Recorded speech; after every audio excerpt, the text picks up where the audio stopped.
This is Sheila Corona. Welcome to New Light Streaming Love and Sassy Seer Sheila, as this will be seen on both channels. So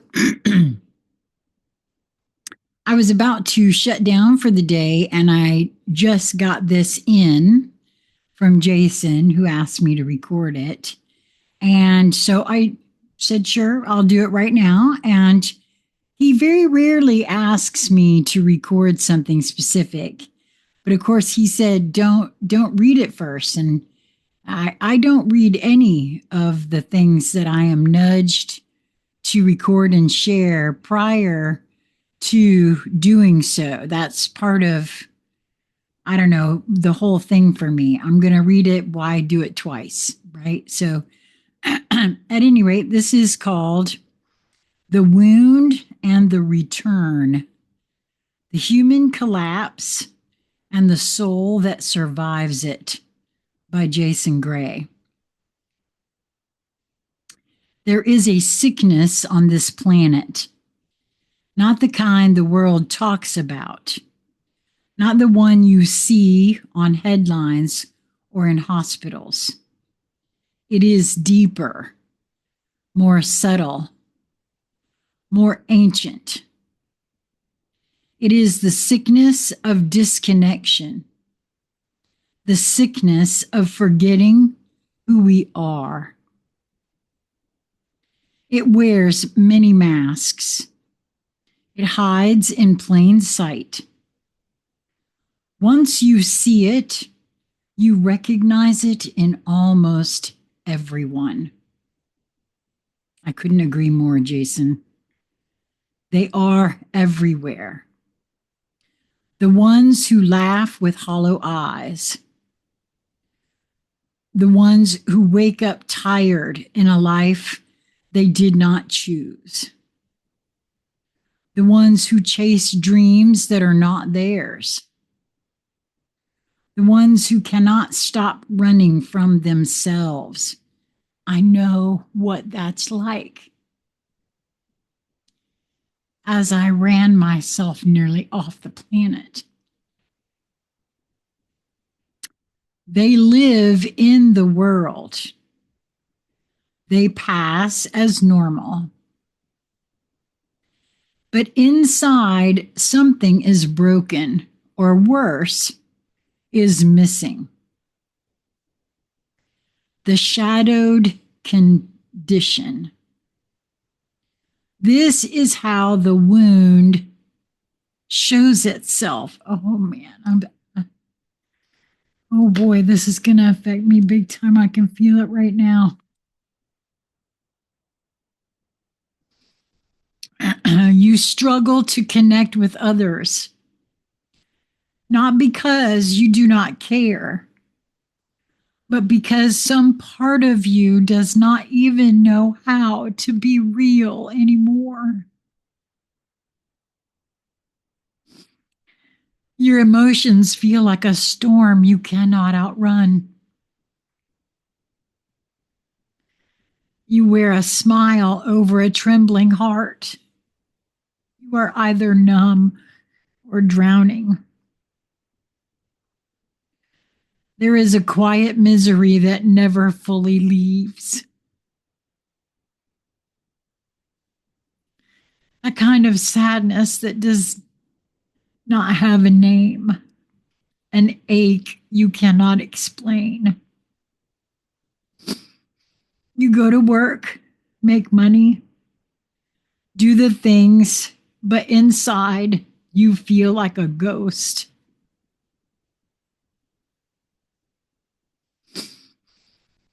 As if life is happening without you in it. I know this feeling. I feel this feeling. I've lived this life.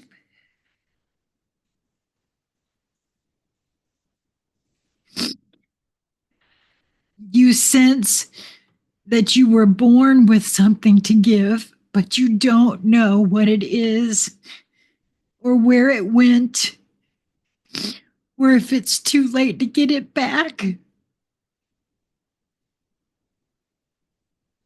Jason making me do the ugly cry right on camera, man.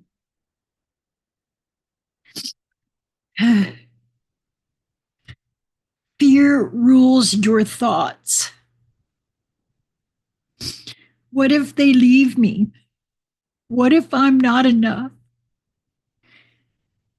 What if I fall?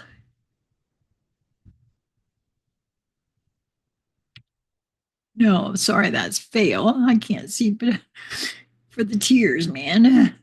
What if I fail? What if I succeed? You collect moments of pleasure, but they never last. They are like water through your hands.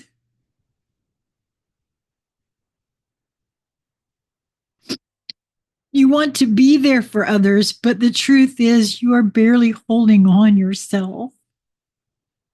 You cannot stop. When you finally do, the silence terrifies you.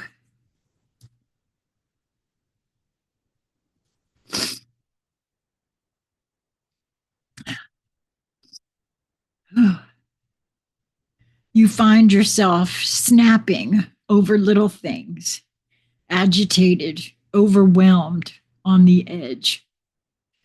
You want peace, but you feel like you don't deserve it.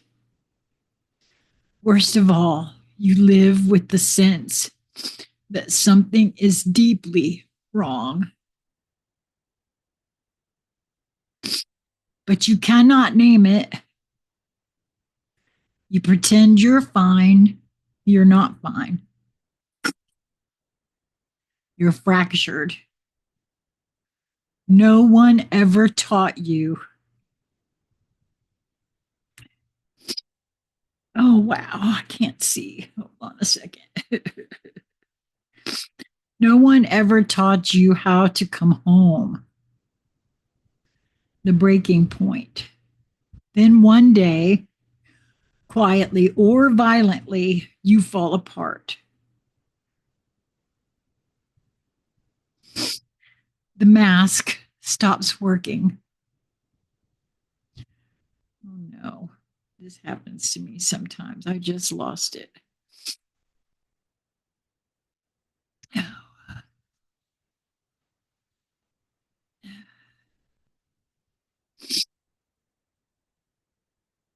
The mask stops working.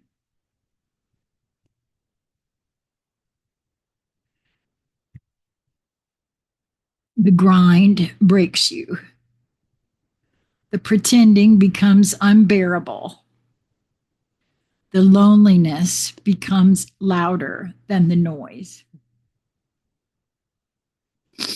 Your soul, buried beneath all your roles and lies, finally screams, enough. That scream is not weakness. It is the first sound of rebirth. That moment is sacred. Yes, it is.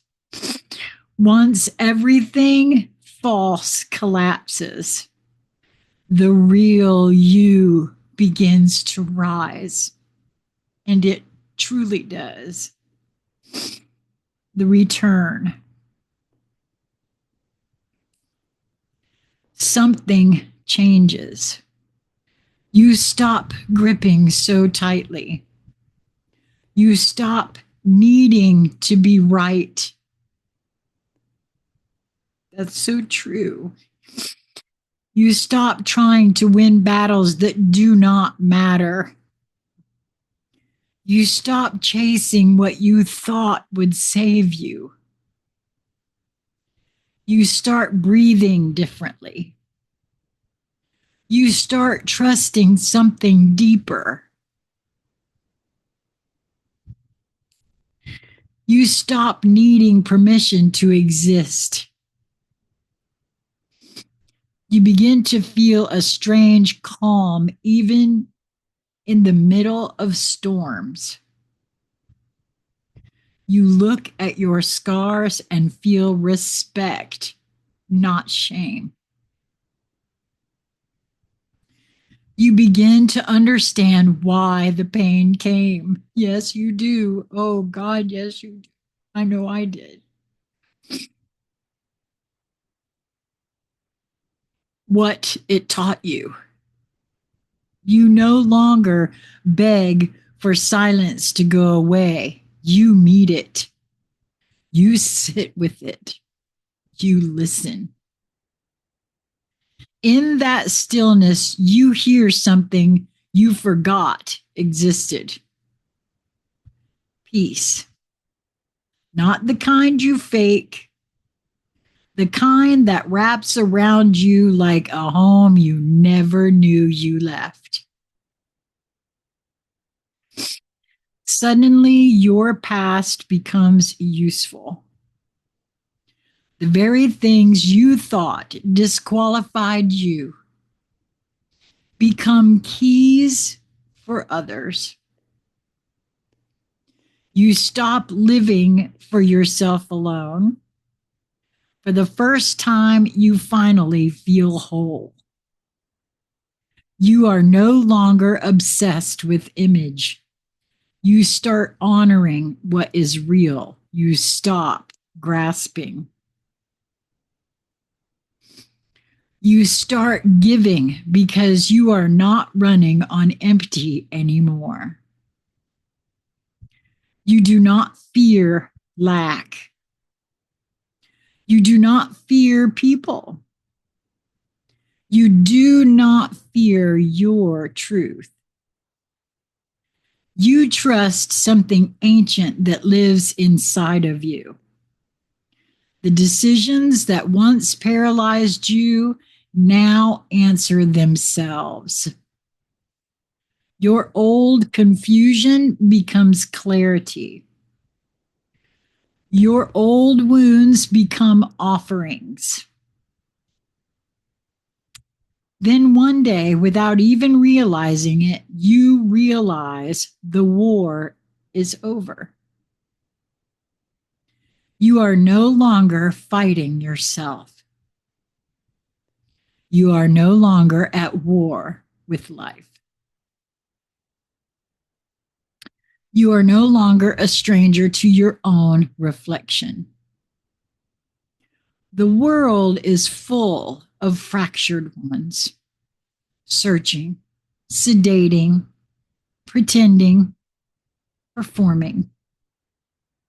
But beneath the ache, beneath the noise, beneath the shame, there is a code, a signal, a flame that never went out. When you stop resisting, when you finally surrender, when you let yourself fall apart completely, you do not become weak. You do not lose the fight. You become whole. You do not find peace. You remember it was always yours. From that silence, a new life begins. A real one. The one that was waiting after the fire. Wow, Jason.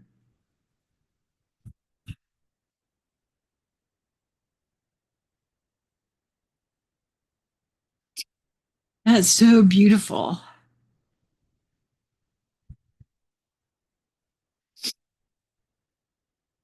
Boy, he has an uncanny talent for making me snot on camera. Okay, thank you, Jason. This was the perfect ending to a perfect day for me. Thank you. What has this evoked for you? Please share in the comments. If you don't feel to share there, hit me up, consciousconversationcentral@gmail.com. We'd love to hear what Jason's words evoke for you. Do you recognize this for yourself? Because I sure do. I hope that you will move towards that which brings you joy in each moment that presents itself to you. It is a matter of your perspective, your perception of your perspective. And until we meet again, be well, my friends.